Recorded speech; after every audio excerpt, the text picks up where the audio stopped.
과연 우리는 개인적으로, 지역적으로, 국가적으로, 국제적으로 무슨 협력과 무슨 대안이 필요할까요? With you, I can be sad with you. Just take my hand and fly up through the dreams. 안녕하세요. 왕땡입니다. 오늘은 2024년도가 매우 중요한 해인데요. 과연 2024년도만 사용할 수 있는 아주 좋은 과세톡 주제가 무엇인지 그 점에 대해서 말씀드릴까 해서 이렇게 방송으로 찾아뵙게 되었습니다.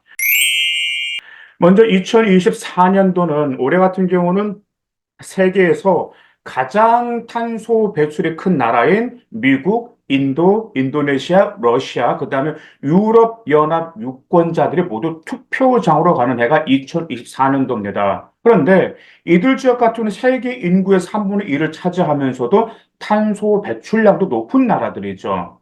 그런데 이게 2024년도 이 선거를 왜 우리가 유심히 봐야 되냐면 이번 선거에서 정치적 바람이 어떻게 불어오느냐에 따라서 우리 인류가 위험한 지구 온난화의 현재 궤도를 바로 잡을 수 있을지 그 여부를 결정하는 데 매우 중요한 역할이 되기 때문에 그렇습니다. 자, 바로 첫 번째 나라 바로 미국인데 바로 바이든과 바로 트럼프입니다. 2022년 8월 조 바이든 미국 대통령 같은 경우 추정치에 따르면 2032년까지 거의 1조 달러 투자를 고정할 가능성이 있는 기후 지출에 대한 입법 승리로 전 세계를 놀라게 하였죠. 여기에는 풍력, 태양광 발전기, 전기 운송, 그 다음에 탄소 격리, 그리고 현재 화석 연료에서 일하고 있는 사람들을 위한 재교육 프로그램 등 이런 세금 공제와 직접 지출이 모두 포함된 게 바로 1조 달러에 포함되었습니다. 그런데 이제 11월 5일 날 조 바이든 대통령이 재선될 경우 이 1조라는 자금을 현명하게 투자되고 계속해서 이렇게 기후와 관련돼서 흐르게 될 것입니다. 먼저 우리 바이든 대통령의 대표적 성과도 한번 고려해 볼 수가 있는데요. 2022년 인플레이션 감축법 자체로 미국의 기후 발전 속도를 2배나 늘리고 2035년까지 미국의 탄소 배출량을 2005년 수준 대비 43에서 48% 줄일 수 있다고 추정했습니다. 이런 2030년까지 배출량을 2005년 대비 50% 줄이겠다는 미국의 약속에는 조금 미치지 못하지만 전반적으로 기후 전문가들 같은 경우는 중국에 의해서 세계에서 두 번째로 큰 온실가스 배출국인 청정에너지 역할을 주도하는 데 도움이 되는 역사적인 노력이 말할 것이라, 역사적인 노력이라고 모두가 그렇게 말하고 있습니다. 더구나 또한 컬럼비아학교 대학교 글로벌 에너지 정책센터의 경제학자 노아 카우프만은 이렇게 말했어요. 바이든 행정부의 기후 의제는 상당한 추진력을 가지고 있으며 앞으로 4년은 바이든 행정부가 진전을 이루는 데 도움이 될 것이며 문제는 우리가 이 추진력을 이루면 어떻게 되느냐라는 점을 우려하고 있습니다. 자, 그렇다면 바이든의 과 이렇게 같이 맞서는 트럼프 대통령, 트럼프는 무엇이 있을까요?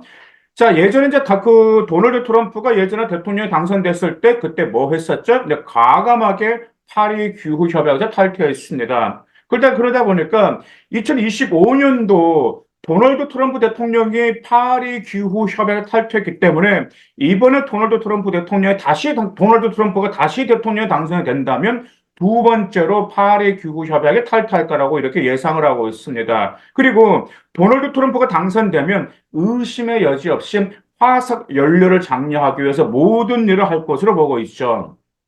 트럼프는 기후 규제를 약화시키고 연방 석유, 가스 프로그램을 확대하기 위해서는 자신의 행정 권한을 과감히 사용할 것이라 말했습니다. 하지만 그나마 좀 다행인 게 있어요. 조 바이든 대통령이 인플레이션 감축법의 청정 에너지 투자는 이제 무시하고 다시 이렇게 되돌리기 어려울 것입니다. 그 이유가 뭐냐면 투자가 법으로 규정되어 있기 때문에 의회는 이를 되돌리기 위해서 새로운 법을 제정해야 하기 때문이죠. 그렇기 때문에 이번에 조 바이든, 그 다음에 도널드 트럼프 누가 되느냐에 따라서 기후에 상당히 영향을 미칠 것은 우리가 유심히 지켜봐야 될 것입니다. 자, 그다음 두 번째 나라 바로 인도입니다. 자, 인도는 모디 총리 기후 균형 이런 법안을 가지고 있습니다. 기후 변화는 다가오는 인도 총선의 주요 의제는 아니에요. 하지만 이것은 나렌드라 모디 총리의 글로벌 야망에 매우 중요하다고 연구자들은 말하고 있습니다. 자, 모디 총리와 그가 이끄는 바라티아 자나타당이 세 번째로 5년 임기를 차지하게 되면 모디 총리는 기후 지도자로서의 더 몰두하게 될 것을 보고 있죠. 더구나 인도는 세계에서 큰 온실가스 세 번째로 세계 큰 온실가스 배출국이자 세계 인구의 6분의 1 이상인 14억 명이 살고 있는 엄청난 나라입니다. 2021년 영국 글래스고에서 열린 COP26 글로벌 기후회의에서 모디 총리는 2070년까지 순배출량 제로를 달성하겠다라고 그랬죠. 또한 인도는 또한 외국의 재정 및 기술 지원을 통해서 2030년까지 비화석 연료 자원의 발전 용량의 약 절반을 차지할 것이라는 데 동의하였습니다. 그래서 인도는 그의 행동을 뒷받침하기 위해서 풍력 및 태양광 발전 용량을 지난 5년 동안 거의 2배로 증가시켜서 135기가와트에 달할 정도로 행동으로 몸소 보여줬습니다. 자, 그런데 기후 행동은 두 주요 정당인 바라티아 자나타당과 인도 국민회의의 선거운동 화두가 아니라는 점이 바로 연구자들이 지적하고 있습니다.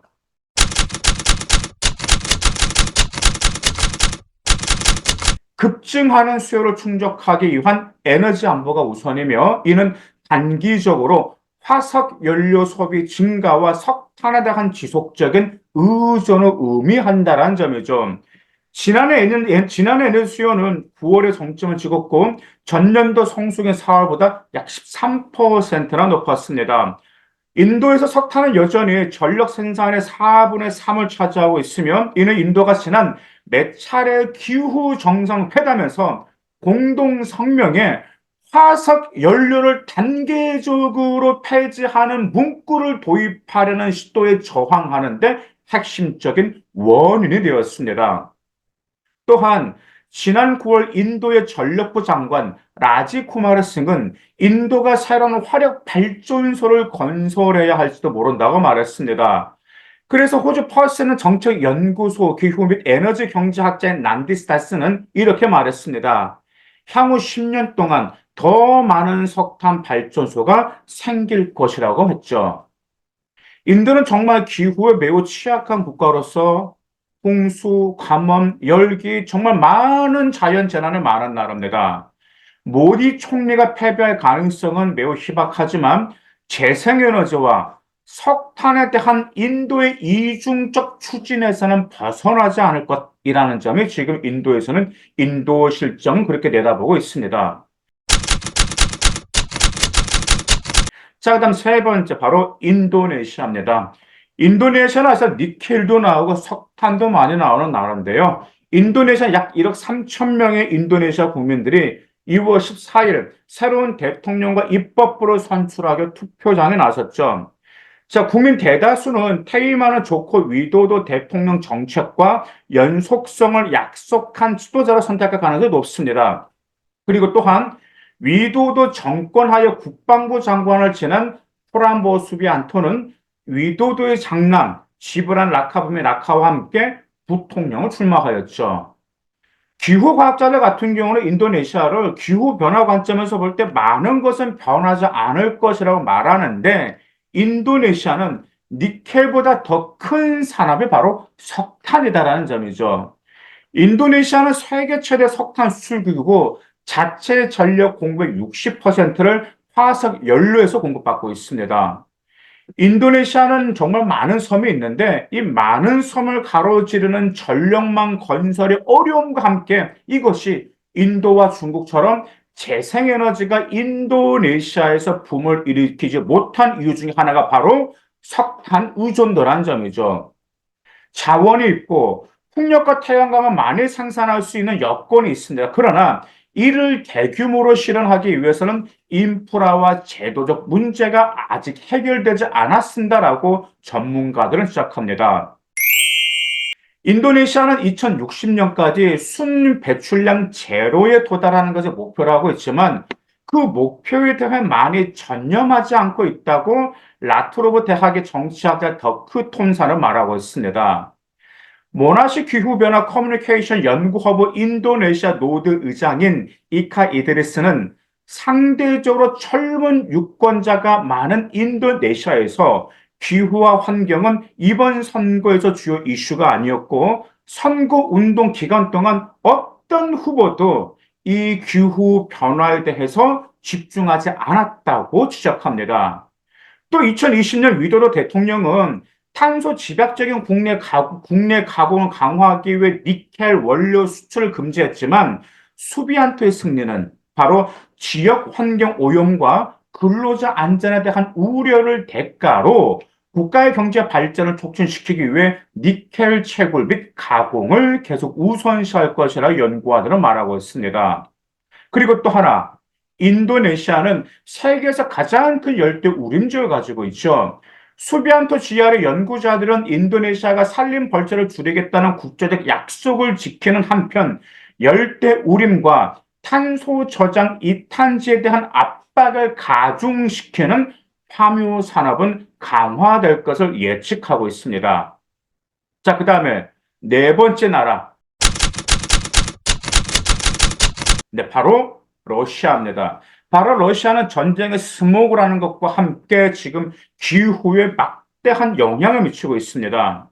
지금 3월에는 러시아 지도자 블라디미르 푸틴의 선거 후 대통령으로서 다섯 번째 임기를 시작할 예정인데요. 러시아 기후 정치 연구가 마리아나 포레베드스카야는 이 유럽 연합과 미국과 영국의 경제 제재는 세계에서 네 번째로 큰 온실가스 배출국인 러시아의 미래 기후 행동을 방해할 가능성은 매우 크다고 높다고 말했습니다. 러시아는 2030년까지 온실가스 배출량을 1990년 대비 70% 감축하고 2060년도까지 탄소 중립을 목표로 하였죠. 이 나라의 배출량 같은 경우는 이미 1990년 수준보다 약 30% 낮았는데요. 이런 감소 대부분은 1991년 소련 붕괴 이후 탈산업화로 가속화되었죠. 푸틴 정권에 따르면 이 목표는 산림 탄소 흡수원, 탄소 포집 및 저장 기술의 확장, 원자력의 수력 발전에 대한 지속적인 의존을 통해서 달성할 것이라고 이렇게 주장하였습니다. 그런데 배출량 감축 계획에는 러시아 경제가 크게 의존하고 있는 화석 연료의 단계적 폐지가 포함되지 않았다라는 점이죠. 러시아 기후 정책 연구원인 안나 코로프는 이렇게 말하였습니다.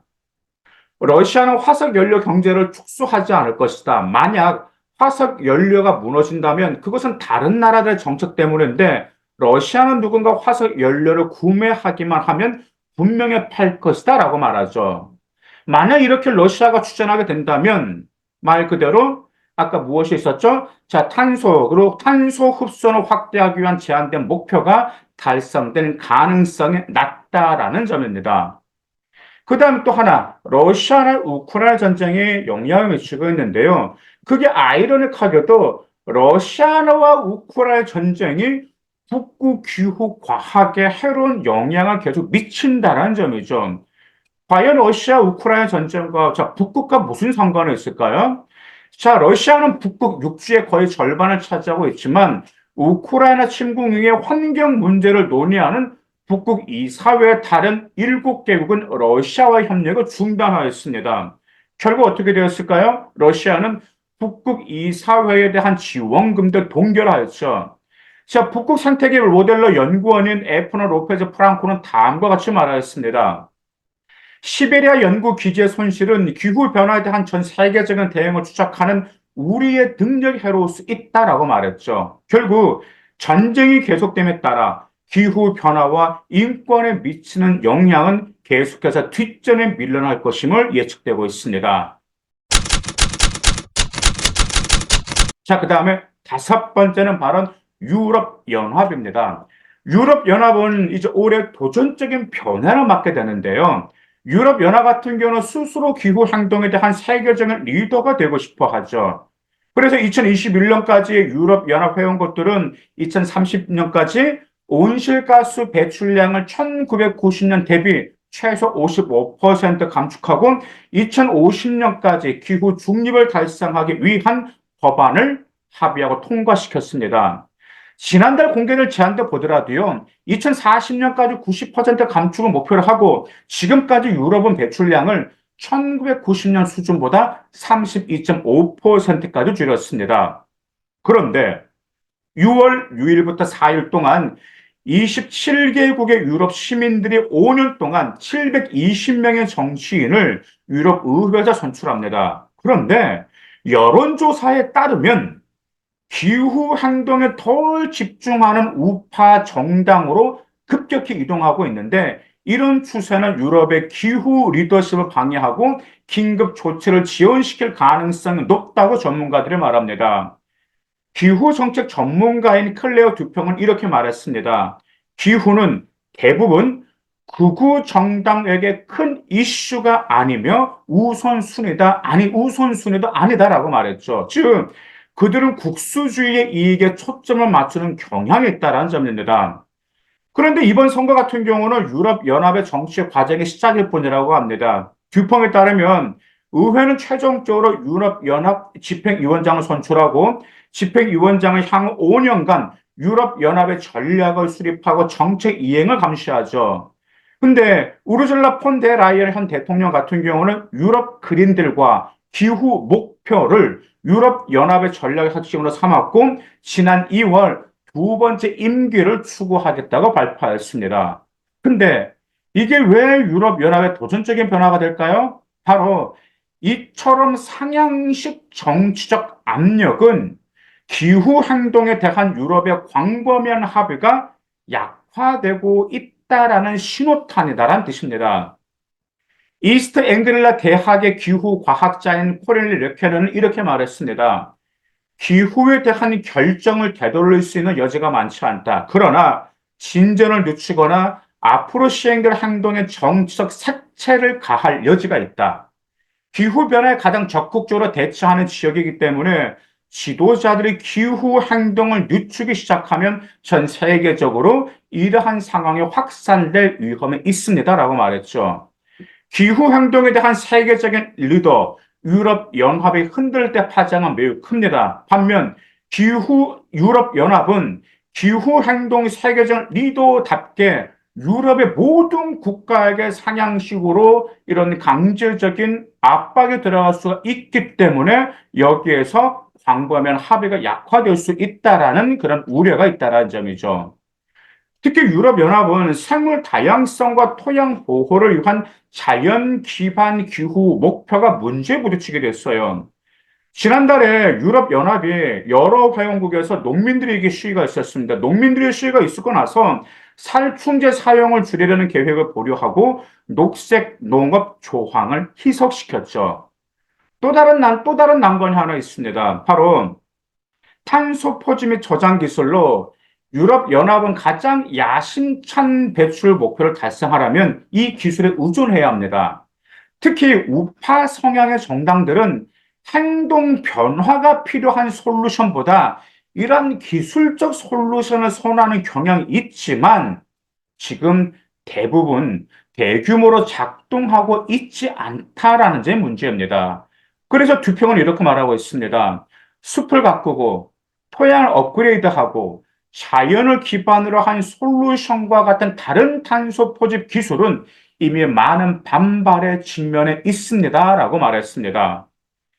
유럽연합은 정말 재생 가능 에너지와 에너지 효율성과 같은 쉽게 얻을 수 있는 문제를 성공적으로 해결했지만 탄소 중립으로서의 전환에서 더 어려운 부분을 해결하는데 실제로 다음 단계로 나갈 도전을 무사할 수 있을지 이 점에 관련돼서 우려가 있습니다. 2024년 정말 기후 변화에 막대한 영향을 미칠 5개 나라. 과연 우리는 개인적으로, 지역적으로, 국가적으로, 국제적으로 무슨 협력과 무슨 대안이 필요할까요? 감사합니다.